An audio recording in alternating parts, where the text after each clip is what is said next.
Okay, so today we want to look at how to graph some basic logarithm functions. Okay, we're going to focus on using a parent function and then doing different shifts and slides, like horizontal and vertical translations.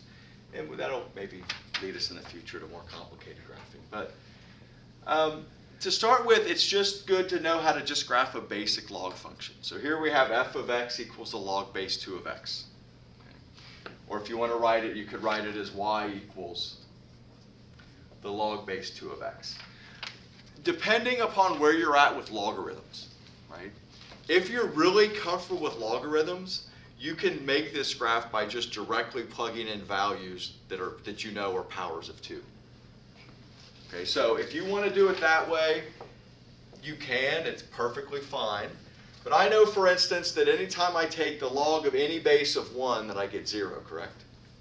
So I'm going to go ahead and put 1 in my table, and I'm going to get 0 for y, because the log base 2 of 1 is 0. What's another log base 2 that's easy to take? How about log base 2 of 2? Is that easy? Sure. Log base 2 of 2 is 1. What's another power of 2? 4. Log base 2 of 4 would be 2, right? Now, it's probably good to go the other way to because we know we're going to have a vertical asymptote, correct, as we talked about yesterday. What's 2 to the negative 1 power? It's 1/2, correct? So do we know the log base 2 of 1/2 would be negative 1? Right? Or 1/4 would be negative 2. So if you're able to go through and do it that way, that's awesome. Stick with it, right? Just make sure that you have some positive and negative y values. And make sure you have 0 as a y value, because you're going to need to have that there. For a lot of people, though, that's kind of like a touch and go method. It seems a little tricky. So there's another easier way to do it, I think, for most people, is we'll take the same function, y equals the log base 2 of x, and then we're going to, so maybe the first thing we did is we rewrite using y if needed, right? So, right, because we don't want f of x equals, we just want y equals. And so then once we do that, if we just switch forms, so that would be 2 to the y power equals x, correct? So this should look just like, well, very similar to an old exponential function, correct? Where we have an exponent and it equals the other value. But what we'll see here is what we'll want to do here is make a table but plug in values, but plug in values for y.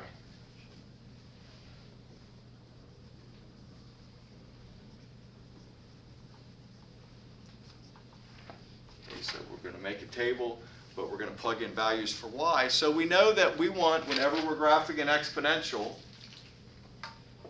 we know that we want to have 0 be in the middle. We want to know where the power is at 0, correct? Because on terms of an exponential, that's where it went from flat to steep. So I want to make sure I have an exponent of 0. I'll go a couple to the left of that and a couple to the right of that. Well, now, but notice we plugged into the y column, but then we solved to find what x is. So what's 2 to the negative 2 power? 1/4, right? What's 2 to the negative 1 power? 1/2. 2 to the 0? 1. 2 to the first? 2. 2 to the second? 4. Is it the same exact table?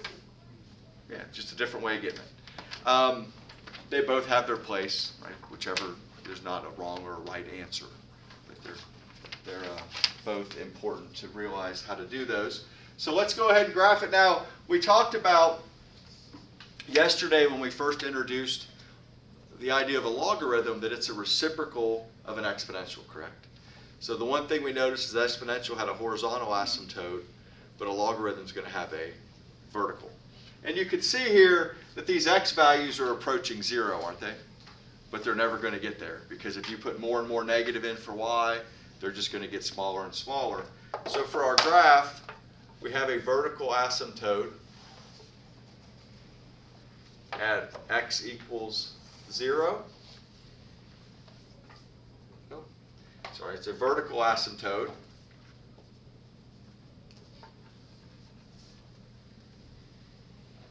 At x equals 0.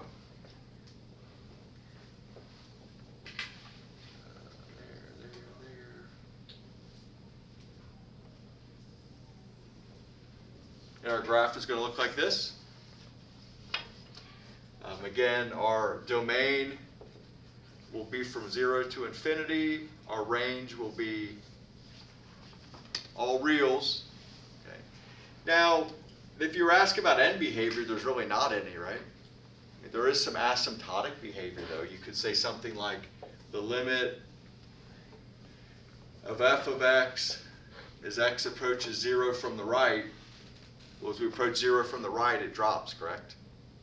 So this would be negative infinity, like that. Might be a question you could be asked at some point. But again, pretty much you're making the table just like you make the table for an exponential. And then you're just going to go from there. So let's look now at what would we'll take this same parent function, we'll take the same table, we'll look at applying some transformations to it. Okay, so now that we have this function, or this table here for y equals a log base 2 of x, and we know some things about it, let's use that table to make a graph for the log base 2 of x minus 7. Okay, so we have a transformation here. Okay, and if you think back to transformations, we see that x was replaced with x minus 7. So what type of transformation would that be if x is replaced with x minus 7?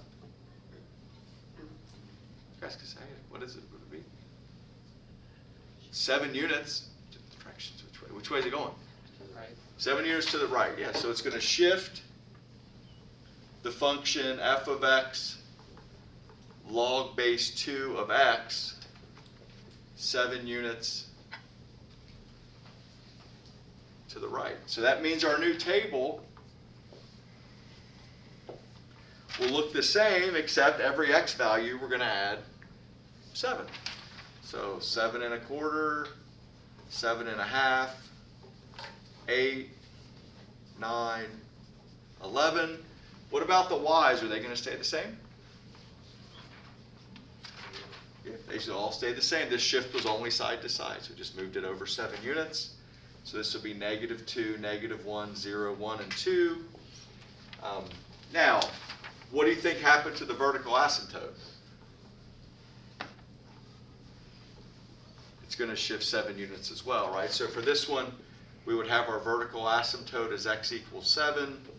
Our domain would go from 7 to infinity, and our range would go from -infinity to infinity. And if you want to graph it, you can graph it. We have the table, right? It's just the same graph, scooted over 7 units. So there's some more examples on here. This next one, let's just talk about what this transformation would be.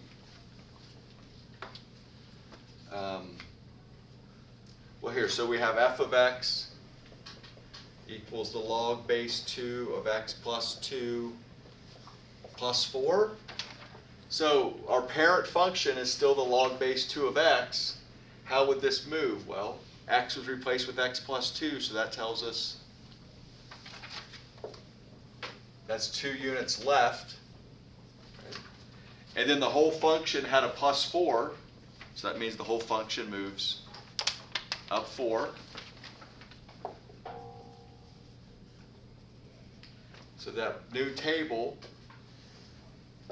so each of these I'm going to take 2 away from. Yeah? So they should get really close. We should know that our vertical asymptote is going to be at x equals -2. So these fractional values should get really 2, but they should really close to -2, but they should be to the right of it, correct? So let's see, when you do -2 and you take away a fourth, or you add, I'm sorry, -2 plus 1/4 gives you -1 3/4. Then -1 1/2, -1, 0, and 2. Right, so I just subtracted 2 from all of those. Good. And then we're going to add 4 to all the y values. So that'll be 2, 3, 4, 5, 6. And then again, our domain would be at -2 to infinity, and our range would be -∞ to infinity. So again, we're going to get the same kind of graph, right? It's going to look the same way. There's not a graph on your paper there, so I didn't include one. Okay, this next one, we have f of x equals negative log base 2 of x. So what's happening here is we're making the whole function negative. We're making the whole output, the whole value of the function negative. So this would be a reflection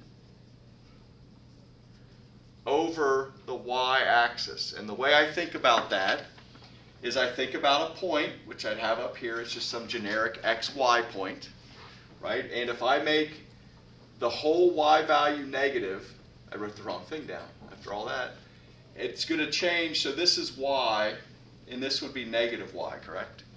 The whole y value changes. So notice x stayed the same, y changed, which is actually a reflection over the, which I miswrote, the x-axis. So in terms of our tables, right, if you take y equals the log base 2 of x, the table we were starting with, it was 1/4, 1/2, 1, 2, 4.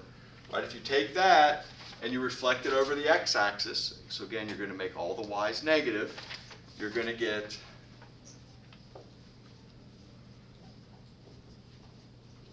the same x's, so 1/4, just 1/4, 1/2, 1, 2, 4, but all the y's will become negative, so this will be 2, 1, 0, -1, -2.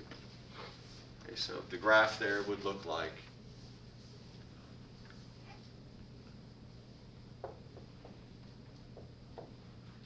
so let's see, 1/4, 2, 1/2, 1, 0, 1, 2, -1, 4, -2, so it would look like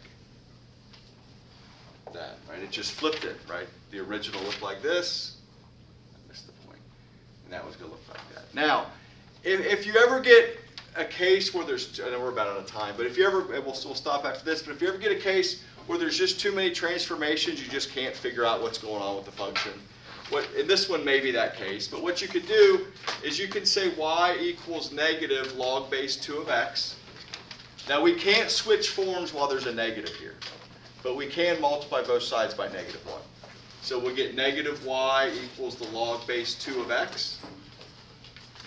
Then we can say 2 to the negative y equals x. And then you're still going to plug in numbers for y in your table, and it's going to solve it. You're going to get x there. So there's still some help with rearranging if you need to do that as well.